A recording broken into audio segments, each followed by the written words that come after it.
Hello friends, welcome you all at our YouTube channel Neev academy.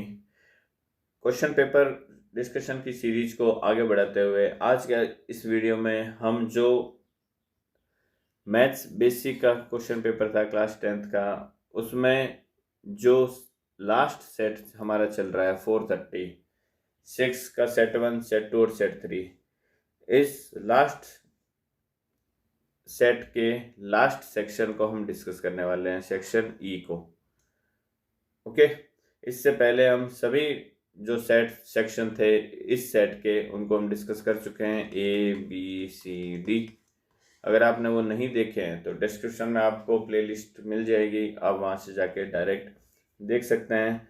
किसी और question paper को देखना चाहते हैं बेसिक और स्टैंडर्ड के, तो वो भी आपको हमारे यूट्यूब चैनल पे मिल जाएगा। चैनल को अगर सब्सक्राइब नहीं किया है तो चैनल को सब्सक्राइब कर लीजिए, बेल आइकन को प्रेस कीजिए ऑल नोटिफिकेशन के लिए, जिससे जब भी हम नया वीडियो अपलोड करेंगे आपको उसका नोटिफिकेशन मिल सके। ओके, तो सेक्शन ई जो होता है वो केस स्टडी बेस्ड सेक्शन होता है, जिसमें 3 केस स्टडी आपको गिवन होती है, जिसमें हर एक क्वेश्चन जो होता है वो 4 मार्क्स का होता है। 4 मार्क्स के एक्चुअली 3 क्वेश्चन गिवन होते हैं आपको, जिसमें 2 क्वेश्चन 1 मार्क के होते हैं और एक क्वेश्चन 2 मार्क का होता है। इसमें आपको इंटरनल चॉइस भी गिवन होती है 2 मार्क वाले क्वेश्चन में। तीनों सेट 1, सेट 2, सेट 3 में जो केस स्टडी होती है वो सेम होती है, जस्ट उनका ऑर्डर जो होता है वो चेंज होता है। ओके, तो मैं एज पर सेट 1 इसको यहाँ डिस्कस करने वाला हूँ। सेट 2 और सेट 3 वाले अपने अकॉर्डिंगली इसको देख सकते हैं, क्वेश्चन सेम है। तो चलिए देखते हैं पहले केस स्टडी क्या गिवन है आपको। इसमें आपको दे रखा है, for the inauguration of earth day week in a school, basis are given to volunteers, organiser purchase this basis from an NGO who made this basis in the form of a circle inscribed in a square of side 8 centimetre. तो ये इस तरीके के batches आपको दे रखे हैं जो एक सर्कुलर फॉर्म में है, और वो जो सर्कल बन रहा है वो 8 सेंटीमीटर साइड वाले एक स्क्वायर के अंदर बन रहा है। ठीक है, तो क्वेश्चन देख लेते हैं इसमें आगे क्या दे रखा है। ओके, हमें डायग्राम भी गिवन है कि इस तरीके का है भाई। ये O is the centre of the circle and angle A O B जो है वो 90 डिग्री गिवन है आपको। Based on the above information answer the following questions. Answer देना है, क्या देगा। First question, what is the area of square ABCD. ABCD square का एरिया निकालना है। तो एरिया क्या होता है स्क्वायर का, साइड का स्क्वायर, यही तो होता है। साइड आपको 8 गिवन है तो 8 का स्क्वायर क्या हो जाएगा, ये 64 सेंटीमीटर स्क्वायर। ये फर्स्ट का आंसर हो जाएगा। Next, what is the length of the diagonal AC of square ABCD. तो ये जो स्क्वायर है एबीसीडी, ये मैं यहाँ अलग से बना लेता हूँ। ये स्क्वायर आपको गिवन है एबीसीडी, तो जो ये एसी डायगोनल बन रहा है ये वाला, इसकी आपको लेंथ फाइंड आउट करनी है। तो एक बात बताइए, ये अगर 8 है, ये अगर 8 है, ये 90 डिग्री है, तो ये राइट एंगल ट्राइंगल नहीं बन गया एबीसी। अगर एबीसी राइट एंगल ट्राइंगल है तो आपको हाइपोटेन्यूज फाइंड आउट करना है 90 डिग्री के अपोजिट वाला। तो हाइपोटेन्यूज स्क्वायर इक्वल टू क्या हो जाएगा, base square plus perpendicular square. यही तो होगा, बेस स्क्वायर है 8 का स्क्वायर प्लस परपेंडिकुलर भी है 8 का स्क्वायर। तो ये क्या हो जाएगा, ये भी 64 हो जाएगा, ये भी 64 हो जाएगा। तो ये आ गया 2 टाइम्स ऑफ 64। इसको ऐसे लिख सकते हो आप, H square equal to 2 times of 64। तो एच क्या आ जाएगा फिर 64, दोनों पे रूट लग जाएगा 2 टाइम्स ऑफ 64। तो 64 से 8 बाहर आ जाएगा, √2 अंदर आ जाएगा। ये प्लस माइनस में आएगा, मैं सिर्फ प्लस वाली वैल्यूज ही यूज ले रहा हूँ। तो हाइपोटेन्यूज जो आएगा 8√2, वही क्या हो जाएगा हमारा एसी आ जाएगा। एसी की वैल्यू क्या आ जाएगी इस केस में 8√2 जो डायगोनल। ओके, इसी में नेक्स्ट जो लास्ट क्वेश्चन है, थर्ड क्वेश्चन, ये देख लेते हैं। इसमें दे रखा है, find the area of sector OPRQO। जो सेक्टर है OPRQO, तो ये वाला आपको रीजन का एरिया फाइंड आउट करना है। इसमें कौन सा वाला, ये वाला देखो। तो ये तो क्या है, एक सर्कल का सेक्टर ही तो है, और सर्कल के सेक्टर का एरिया आपको पता होता है। अब एक चीज इसमें देखने वाली है, देखो अगर ये 8 AB साइड है तो ये जो AB है ये क्या डायमीटर के इक्वल नहीं है क्या, इसमें डायमीटर के इक्वल है 8। ठीक है, तो अगर 8 डायमीटर के इक्वल है तो इसकी रेडियस फिर क्या हो गई, 4 हो गई, क्योंकि ये भी 4 होगा, ये भी 4 होगा, तो ये 4 होगा, तो OP भी 4 होगा और OQ भी 4 होगा। इट मीन्स ये जो सर्कल गिवन है इसकी रेडियस कितनी होगी हमारे पास में, 4 हो गई। तो अब हमें क्या फाइंड आउट करना है, हमें find the area of sector OPRQO, तो उस सेक्टर का एरिया फाइंड आउट करना है। तो एरिया जब भी सेक्टर का निकालते हैं, एरिया ऑफ द सेक्टर क्या होता है, θ/360 इंटू πr², यही तो होता है। थीटा में गिवन है 90 डिग्री, तो ये आ गया 90/360 इंटू पाई, या तो आप पाई की फॉर्म में रख लो या फिर आप पाई को चेंज कर सकते हो 22/7 में या 3.14 में। क्वेश्चन में हमें कुछ भी नहीं दे रखा तो हम पाई में ही रख लेते हैं, that will be convenient. Into r कितना है हमारा, 4 का स्क्वायर, तो ये इससे कैंसिल हो गया कितने टाइम्स, 4 टाइम्स, ये आ जाएगा एक 4 से ये 4 कैंसिल हो गया स्क्वायर वाला, तो एरिया जो आएगा वो क्या आ जाएगा इस केस में, 4 पाई आ जाएगा। Next, find the area of remaining part of square ABCD when area of circle is excluded. ये कह रहा है ये जो स्क्वायर के अंदर सर्कल बन रहा है तो आपको वो वाला एरिया फाइंड आउट करना है जिसमें सर्कल नहीं आ रहा, मीन्स ये वाला जो बच रहा है ना, ये इधर, ये इधर, ये इधर और ये इधर, ये वाला आपको फाइंड आउट करना है। तो ये वाला एरिया क्या हो जाएगा फिर, अगर आप एरिया ऑफ स्क्वायर में से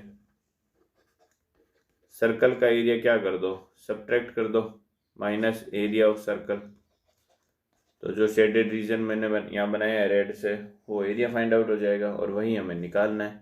ये कह रहा है स्क्वायर में से जो रिमेनिंग पार्ट है सर्कल निकालने के बाद में, सर्कल को एक्सक्लूड कर लिया इसने, तो जो रिमेनिंग पार्ट बचेगा उसका एरिया फाइंड आउट करना है। तो वो एरिया क्या निकलेगा, स्क्वायर के एरिया में से सर्कल का एरिया सब्ट्रैक्ट कर दो। स्क्वायर का एरिया भी हमने निकाला है, क्या था, साइड का स्क्वायर, मीन्स 8 का स्क्वायर 64 आया था, माइनस एरिया ऑफ सर्कल क्या हो जाएगा, सर्कल का एरिया क्या होता है, πr², आर हमारे पास में गिवन है कितना है, 4 है, तो ये पाई इंटू 4 का स्क्वायर 16 आ गया, तो ये 16 पाई आंसर आ जाएगा। 16 आप कॉमन ले सकते हो, ये बन जाएगा 4 - पाई सेंटीमीटर स्क्वायर, ये इसका आंसर हो जाएगा।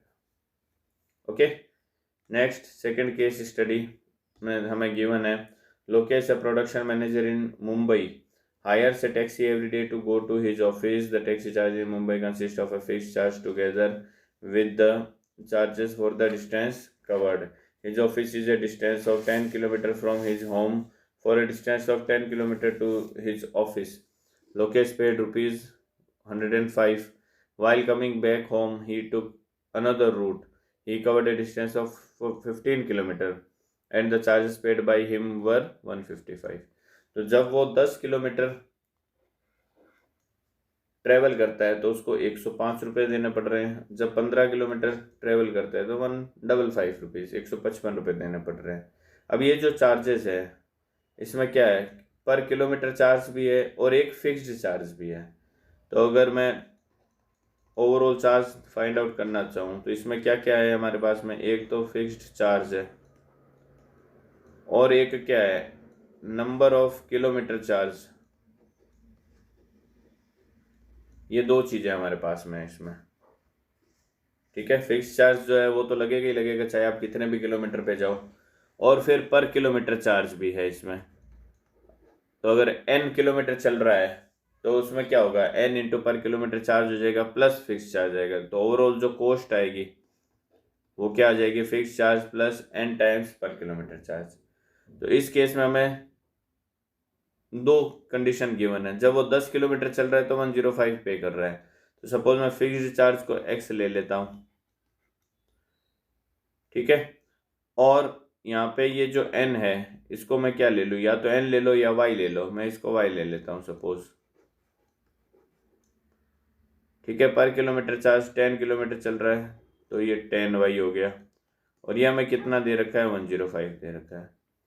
दूसरे केस में क्या है, वो 15 किलोमीटर जा रहा है तो फिक्स चार्ज तो वही x है प्लस किलोमीटर 15 हो गए इंटू y हो गया, ये पर किलोमीटर चार्ज हो गया, ये हमें गिवन है 155।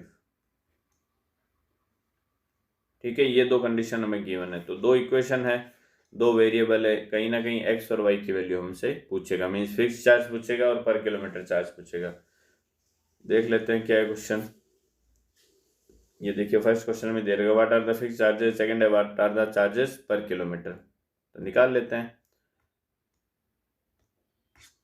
फिक्स चार्ज हमारा x है, तो ये सपोज इक्वेशन 1 है, ये इक्वेशन 2 है। तो इक्वेशन 1 में से 2 को या इक्वेशन 2 में से अगर मैं 1 को सब्ट्रैक्ट करता हूँ तो ये क्या आ जाएगा। देखो इस x में से इस x को सब्ट्रैक्ट करूँगा, यहाँ माइनस लगा रहा हूँ देखो, तो ये कैंसिल हो जाएगा।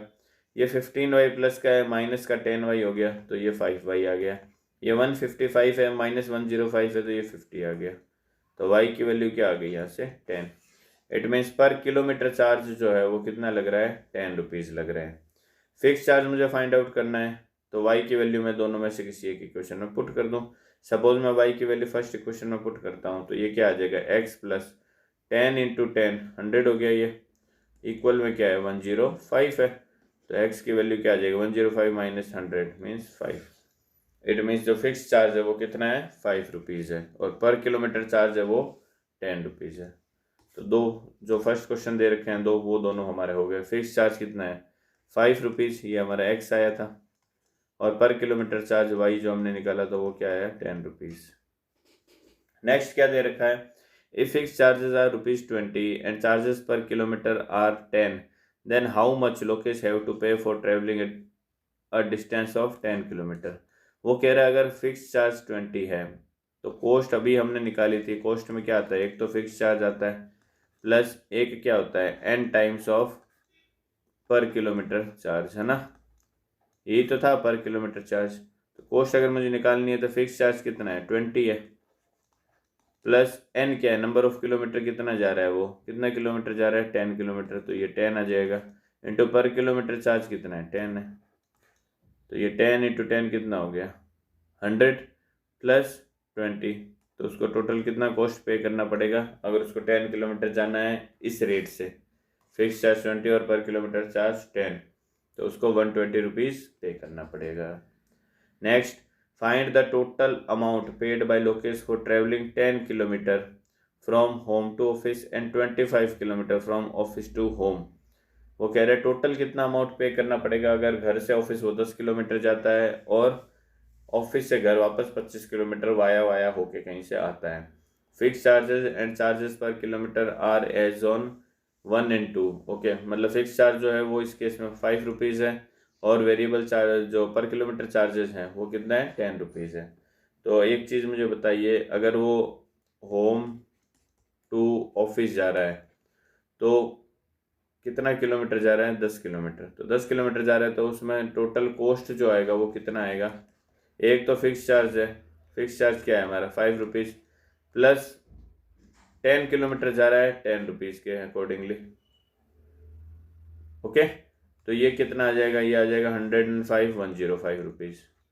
वापस ऑफिस टू होम अगर जा रहा है तो उस केस में उसका कॉस्ट कितना लगेगा, फिक्स चार्ज वही 5 प्लस किलोमीटर अब कितना जा रहा है 25, पर किलोमीटर चार्ज 10, तो ये कितना आ जाएगा 250 प्लस 5, तो ये आ जाएगा 255। टोटल निकालना है, टोटल कॉस्ट कितनी होगी, क्योंकि हमें टोटल ही फाइंड आउट करना है, फाइंड टोटल अमाउंट, है ना। तो इन दोनों को सम कर देता हूँ मैं, ये आ जाएगा 5 255 एंड 100 कितना हो गया 355 प्लस 5 कर दूंगा तो ये हो जाएगा 360 रुपीज़। टोटल कॉस्ट आ जाएगा 360 रुपीज़। ओके, नेक्स्ट जो थर्ड केस स्टडी है इसमें हमें गिवन है people of a circular village Dharamkot want to construct a road nearest to it. ये एक सर्कुलर विलेज हमें दे रखा है। The road can not pass through the village but the people want the road at a shortest distance from the centre of the village. Suppose the road starts from A which is outside the circular village is shown in the figure, ये हमें दे रखा है figure में, and touch the boundary of the circular village at B, ये B पे touch कर रहा है, टेंजेंट हो गई ए बी सी, तो such that A B equal to 20 आपको गिवन है, ठीक है, कोई दिक्कत नहीं है। Also the distance of the point A from the centre O of the village is 25। अब ये 20 गिवन है, ये 25 गिवन है, ये 90 डिग्री होगा, तो ओ बी क्या हो जाएगा हमारे पास में, ये जो ओ बी है ये 90 डिग्री है, तो ये हाइपोटेन्यूज हो गया तो इसको या तो बेस ले लो या हाइट ले लो। मैं हाइट ले लेता हूँ, ये बेस हो गया, ठीक है। हाइट का मतलब परपेंडिकुलर, ये मैंने परपेंडिकुलर ले लिया। तो मुझे परपेंडिकुलर फाइंड आउट करना ही पड़ेगा कहीं ना कहीं इस क्वेश्चन में, क्योंकि ये क्या है, रेडियस है। ओके, देख लेते हैं क्या है क्वेश्चंस। Question given है based on the above information answer the following question. If B is the midpoint of AC then find the distance AC. ये कह रहा है B अगर AC का मिड पॉइंट है, ये जो B है ये AC का मिड पॉइंट है, तो AC फाइंड आउट करनी है। अगर B AC का मिड पॉइंट है तो जितना ये A B से दूर है उतना ही C B से दूर होगा। तो अगर ये 20 है तो ये भी 20 होगा, तो दोनों 20 20 मिलके AC बना लेंगे। AC कितना आ जाएगा फिर 40 metre. Okay, A B plus B C आ जाएगा ए सी, वो आ जाएगा 40 मीटर। तो फर्स्ट का आंसर हो जाएगा 40 मीटर, ये आ जाएगा 40 metre. Next, find the shortest distance of the road from the centre of the village. Find the shortest distance of the road from the centre of the village. जो radius है वही find out करना है। Village के centre से road की shortest distance, तो ये क्या होगी, जो परपेंडिकुलर डिस्टेंस है वही होगी। ओके, तो ये हमारा ओ बी हमें फाइंड आउट करना है। तो O B square equal to क्या हो जाएगा, hypotenuse square O A square minus A B square, यही तो आ जाएगा। ओ ए कितना दे रखा है 25, तो ये आ जाएगा 25 का स्क्वायर, माइनस ए बी दे रखा है 20, तो ये आ जाएगा 20 का स्क्वायर। ओके, तो 25 का स्क्वायर 625 माइनस ये आ जाएगा 20 का स्क्वायर 400, तो ये आ जाएगा 225 ओ बी स्क्वायर। तो ओ बी कितना आ जाएगा हमारे पास में, स्क्वायर रूट ऑफ 225, और 225 का स्क्वायर रूट कितना होता है 15। तो ओ बी जो है वो 15 मीटर आ जाएगा, जो हमारी शॉर्टेस्ट डिस्टेंस होगी centre of the circle to the road. तो सेकंड का आंसर जो होगा वो हमारे क्या हो जाएगा, सेकंड का आंसर क्या निकाला है हमने अभी 15 मीटर। तो ये इसका आंसर हो जाएगा 15 metre. Next, find the circumference of the village. तो विलेज जो है उसका सर्कमफ्रेंस हमें फाइंड आउट करना है। तो रेडियस अभी इससे पहले क्वेश्चन में हमने फाइंड आउट की है, जो क्या आ रही है 15 है। रेडियस जो है वो 15 मीटर आई है, अभी हमने निकाली है। तो अगर मुझे सर्कमफ्रेंस निकालना है तो सर्कल का सर्कमफ्रेंस क्या होता है 2 पाई आर। ओके, तो सर्कमफ्रेंस क्या हो जाएगा फिर 2 पाई आर। आर की वैल्यू हमें 15 गिवन है, तो 2 इंटू पाई इंटू 15 मीन्स 30 पाई। इसका क्या हो जाएगा सर्कमफ्रेंस हो जाएगा इन मीटर। नेक्स्ट, इसी के और में दे रखा है find the area of the village. तो एरिया जो होता है वो क्या आ जाएगा पाई आर स्क्वायर आ जाएगा। आर हमने अभी फाइंड आउट किया है, पाई इंटू 15 का स्क्वायर, 15 स्क्वायर कितना हो जाएगा 225 into pi metre square. Area तो मीटर स्क्वायर में हो गया, सर्कमफ्रेंस है तो मीटर में होगी। ओके, पाई में क्योंकि हमें दे नहीं रखा कि 3.14 पुट करना है, 22/7 पुट करना है, तो बेटर रहेगा कि आप पाई में ही रहने दो। अगर आप और ज़्यादा इसको सॉल्व करना चाहते हैं तो वैल्यू पुट कर सकते हैं 22/7 पाई की जगह।